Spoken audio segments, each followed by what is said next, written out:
গতকাল থেকে মেঘলা আবহাওয়া রয়েছে, বৃষ্টি মাঝে মধ্যে হচ্ছে। আর আজকে বিশেষ করে শুভ দশমী, আর এই দশমীতে আজকে প্রায় মেঘ ভার করে রয়েছে, মানে বৃষ্টি যে কোনো সময় আসতে পারে।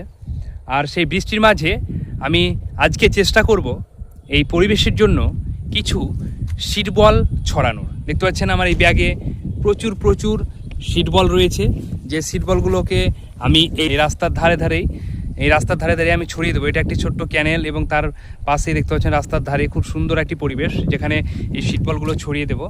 আর এই পরিবেশে এবং এই ওয়েদারে সিড বল ছড়ানোর একটি গুরুত্ব রয়েছে, সেটি হচ্ছে যে বৃষ্টি পড়লে এই সকল সিড বলগুলো বৃষ্টির পরে সিড বলগুলো মাটিগুলো ছড়িয়ে যখন সাইডে পড়বে তখন অঙ্কুরগুলো বেরোতে সুবিধা হবে। তাই আমি আজকে চেষ্টা করব, মোটামুটি প্রায় আমরা আজকে 1.5 থেকে 2,000 সিড বল নিয়ে এসেছি। প্রত্যেকটা সিড বল আমি এই রাস্তার দুই ধারে ছড়িয়ে দেওয়ার চেষ্টা করব।